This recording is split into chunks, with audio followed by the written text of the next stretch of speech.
Ácidos y bases, uno de los temas más importantes en la química general.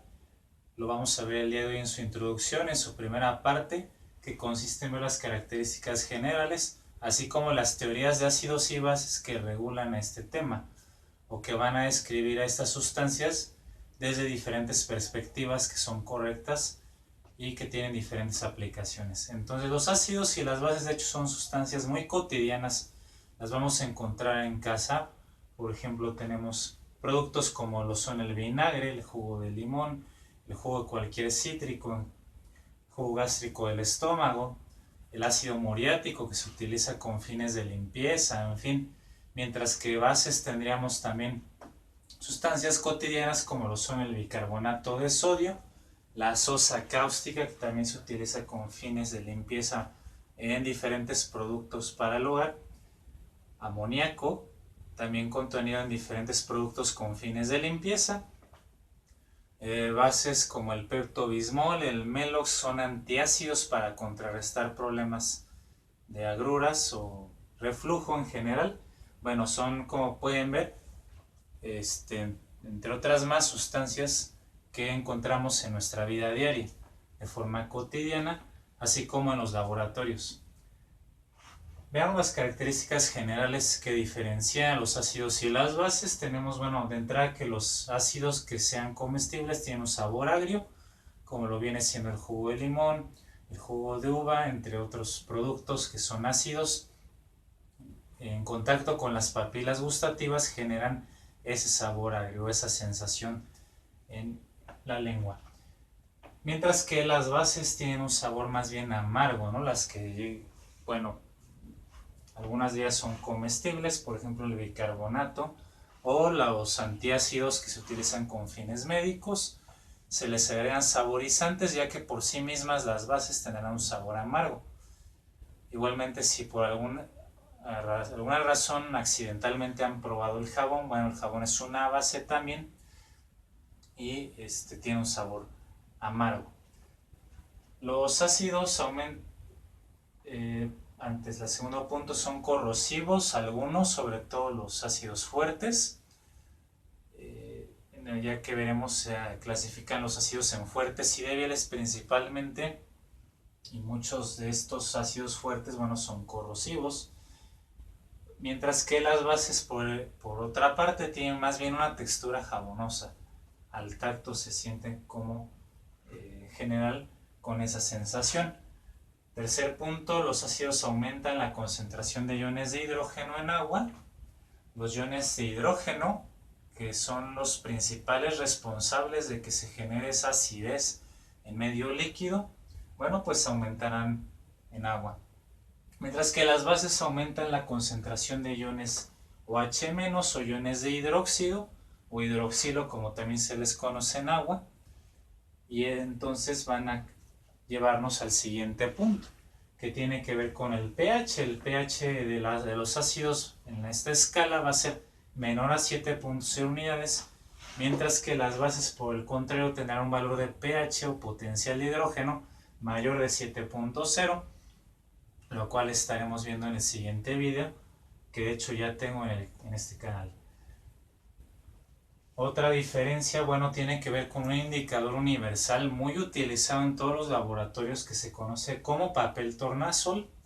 Este papel tornasol, bueno, tiene la propiedad de cambiar de color según el medio de la sustancia, si esta es ácida o es básica o alcalina.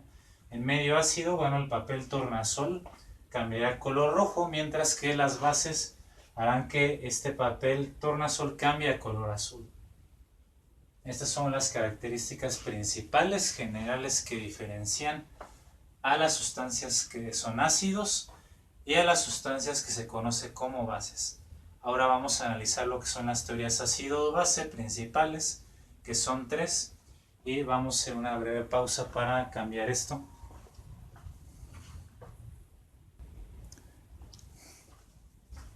Entonces, la primera teoría de ácidos y bases, que es la más común, la que se ve incluso desde secundaria en Ciencias 3 ahora, la teoría de Arrhenius.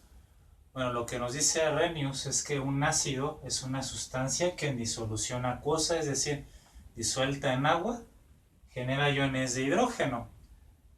o iones H+.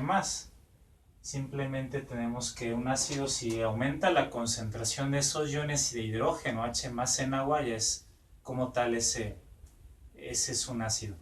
Por ejemplo, tenemos aquí el ácido iodídrico, que cuando se disuelve en agua, bueno, antes de que se disuelva en agua se le puede llamar también yoduro de hidrógeno.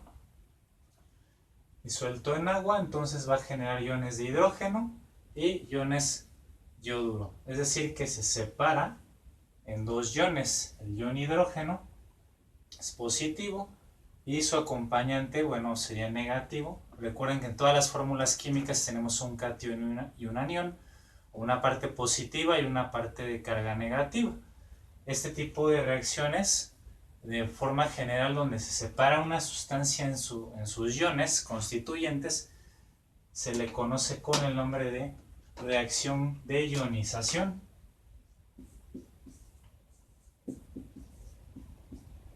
Entonces, la ionización, como su nombre lo dice, va a ser separar una sustancia, insisto, en iones, catión positivo y anión negativo. De ahí que se le dé ese nombre. Otro término que se le da en química a ese tipo de reacciones, que es equivalente, son reacciones de disociación.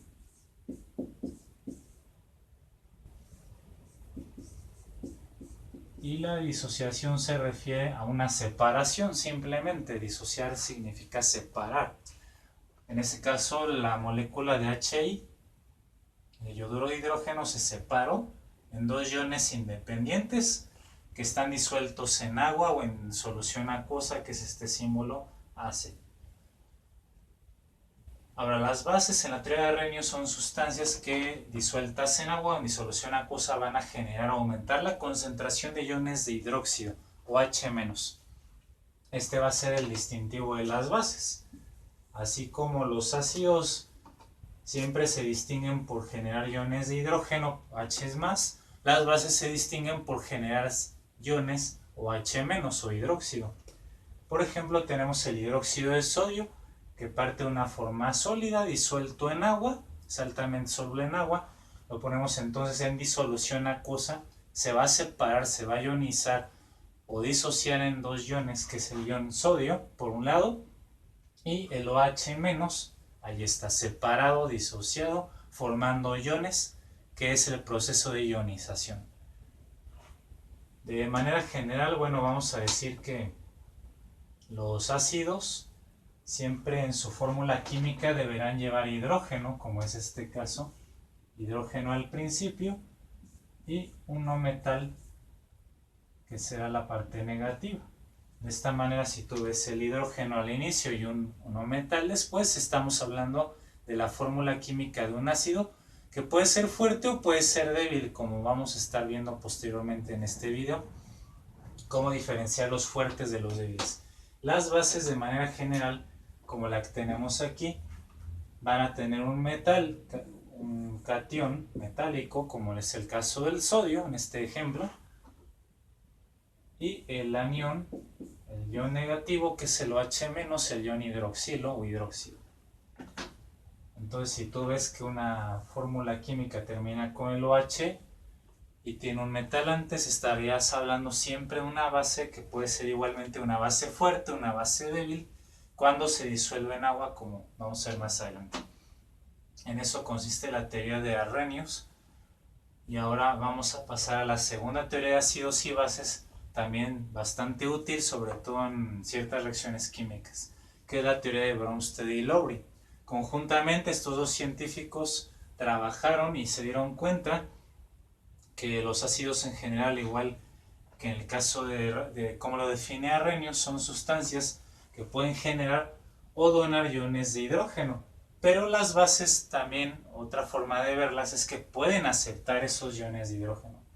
Así que simplemente el ion de hidrógeno, el ácido lo va a donar y la base lo va a aceptar o lo va a recibir.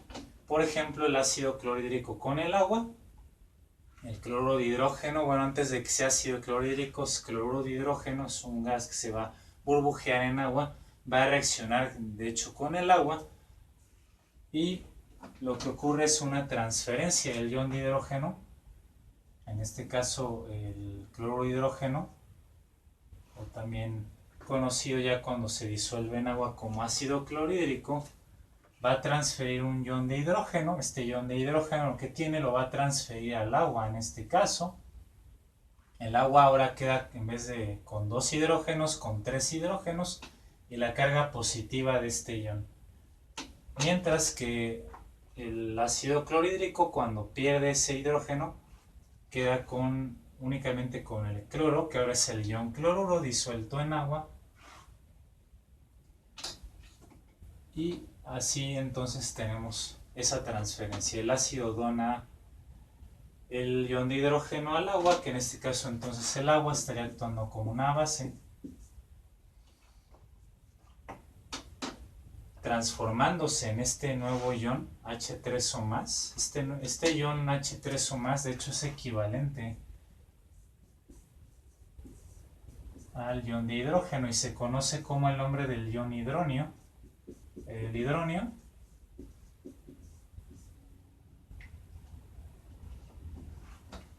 el ion de hidronio pues es, como les digo, ¿no?, equivalente a los iones de hidrógeno. De hecho, es más realista representar a los ácidos como con los iones de hidronio, pero por simplicidad de los químicos utilizamos únicamente el símbolo de H+ para indicar que se trata de un ácido. Luego, en el siguiente ejemplo, tenemos al NH3, que es el amoníaco, una sustancia gaseosa igualmente que cuando reacciona con el agua va a ocurrir nuevamente esa transferencia, ¿no? Pero veamos, ¿qué le pasa al amoníaco? Aquí el amoníaco tiene 3 hidrógenos y después tiene 4 hidrógenos, es decir, que ahora es el agua la que va a ser capaz de donar el hidrógeno, un ion de hidrógeno. Y así entonces el amoníaco se transforma en el amonio, que tiene 4 hidrógenos en lugar de 3, y la carga positiva del mismo ion. El agua, al perder un hidrógeno, se transforma en el ion hidróxido. El agua entonces ahora se comporta como un ácido de Bronsted-Lowry al donar el hidrógeno al amoníaco.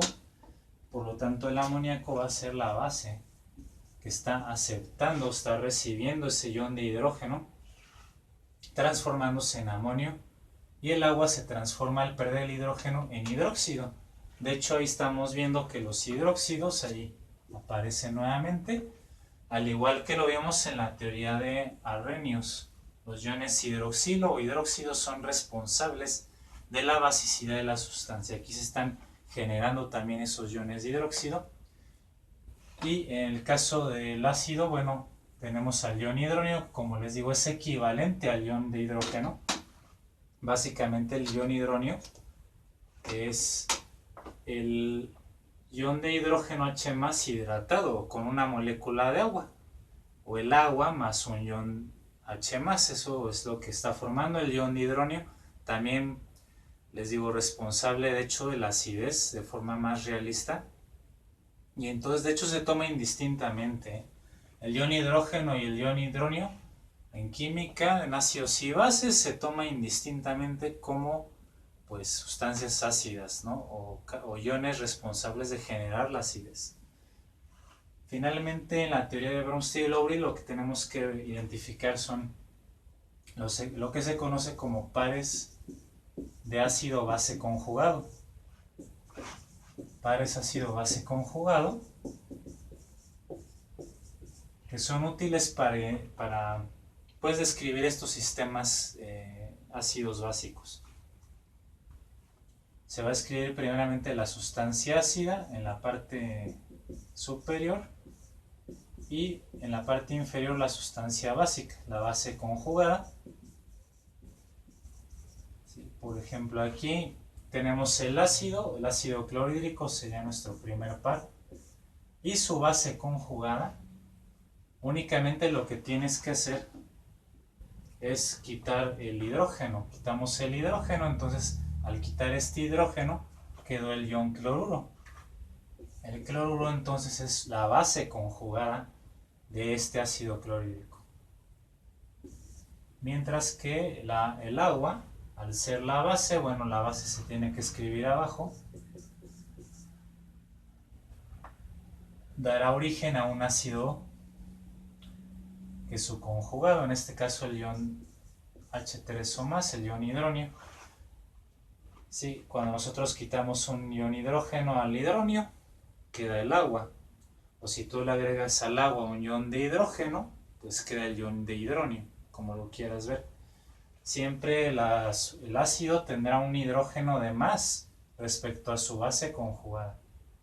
Aquí el ácido clorhídrico tiene un hidrógeno, su base conjugada 0 hidrógenos, el hidronio tiene 3 hidrógenos y el agua tiene 2, siempre un hidrógeno menos, y la carga positiva también menos. En la segunda reacción, el amoníaco es la base, como acá, como identificamos. Entonces se escribe abajo. Y su ácido, que es el conjugado, tiene un hidrógeno más, en este caso el amonio. Cuando el amoníaco recibe el hidrógeno se transforma en amonio, NH4 positivo, que es el ion amonio. Ácido, base, par conjugado. El agua, aquí se comporta como ácido, se escribe primero, siempre el ácido primero, y luego la base, que es quitarle un hidrógeno al agua, quedó el ion hidróxido, o H-. Siempre vuelvan a ver aquí 4 hidrógenos, un hidrógeno más que abajo, que son 3 hidrógenos. El agua tiene 2 hidrógenos y su base conjugada solo tiene un hidrógeno. Entonces esa es la única diferencia entre ácidos y bases conjugados, que el ácido tiene un hidrógeno de más un hidrógeno, y la base tiene un hidrógeno, un ion de hidrógeno menos. Así de sencillo se puede entender la teoría de Bronsted-Lowry como la transferencia de un ion de hidrógeno positivo de una sustancia a la otra, del ácido a la base, en ese sentido. Algo más que les quiero comentar es que muchas veces a los iones de hidrógeno en esta teoría de Bronsted-Lowry les llaman protones, debido a que si el átomo de hidrógeno, que tiene un protón en su núcleo y un electrón en la primera órbita, le quitas el electrón, se queda únicamente la carga positiva del núcleo y eso es un protón. Por eso muchas veces también los químicos le llamamos a los iones de hidrógeno protones. Van a ser sinónimo de ion hidrógeno o ion hidronio. Esos nombres, esas especies químicas se refieren entonces a lo mismo, que son ácidos. Ahora finalmente nos corresponde ver la última teoría de ácidos y bases, que es la teoría de Lewis o de Lewis, que vamos a establecer a continuación.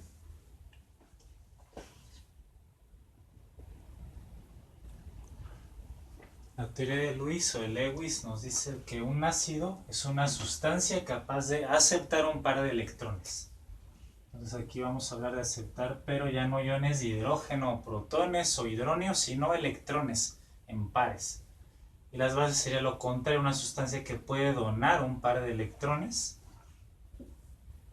Se define como una base, y de hecho, bueno, esta teoría está comprobada, está demostrada para muchas reacciones químicas, sobre todo en compuestos covalentes o compuestos orgánicos, que es donde se utiliza mucho esta teoría.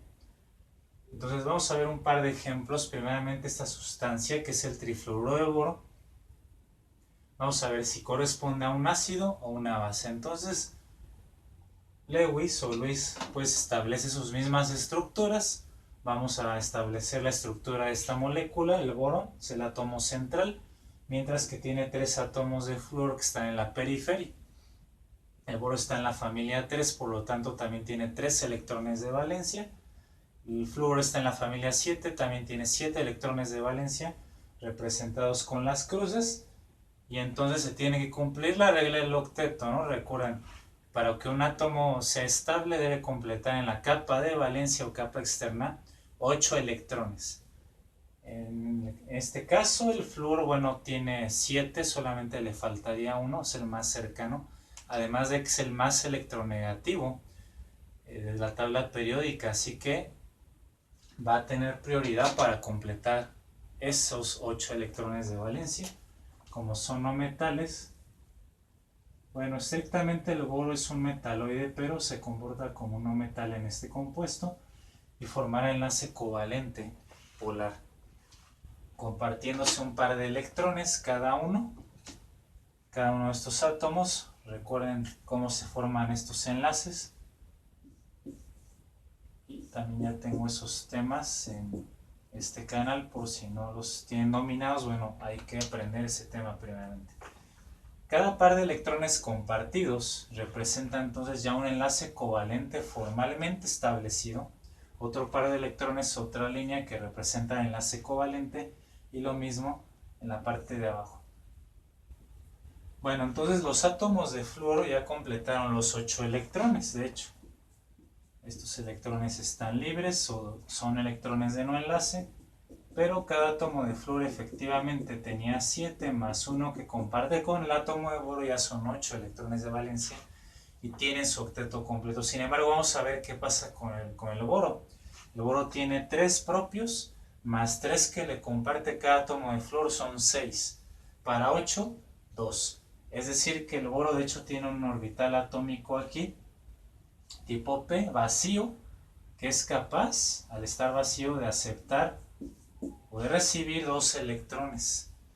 Entonces, por esa razón cumple con la definición de un ácido. Es una sustancia capaz de aceptar un par de electrones aquí, porque tiene 6, puede tener 2 más y completar el octeto. Si hay una sustancia que le pueda donar esos 2 electrones, así ocurrirá. Vamos con el ejemplo que tenemos aquí, nuevamente el amoníaco. Ya habíamos visto en la teoría de Bronsted-Lowry que se comporta como una base. Aquí lo vamos a confirmar también, que es una base. La estructura de Lewis del amoníaco, tenemos a los hidrógenos en la periferia, son 3, el amoníaco es el átomo central, está en la familia número 5, entonces también tiene 5 electrones de valencia, que son estas cruces. Cada hidrógeno está en la familia 1, tiene entonces igualmente un electrón de valencia y se tiene que cumplir la regla del octeto con el elemento más electronegativo, dándole prioridad a él como se ve en ese tema. En este caso el nitrógeno, que está más a la derecha en la tabla periódica, es más electronegativo. Entonces vamos a ver que se comparten los electrones. Al ser no metales son enlaces covalentes polares, no metales diferentes, nitrógeno e hidrógeno. Cada par de electrones compartidos es un enlace covalente formalmente establecido. Otro par de electrones, otro enlace covalente, otro par de electrones compartidos, otro enlace covalente. Y el nitrógeno efectivamente tiene 5 electrones propios más 3 que comparte con los 3 hidrógenos, ya son 8. Cumple la regla del octeto, sin embargo, vamos a observar que quedaron 2 electrones libres o de no enlace, que no formaron enlace. Por lo tanto, esos electrones en un momento dado pueden ser donados o transferidos a otra sustancia. Ese par de electrones, y entonces es una sustancia que es capaz o puede donar un par de electrones en un momento dado ante un ácido, ¿no? Como lo es el trifluoruro de boro. Si esas sustancias se combinan, el amoníaco entonces puede ser capaz de donar este par de electrones a este orbital vacío y entonces puede llevar a cabo otra reacción química ácido-base en la teoría ahora de Lewis o Lewis.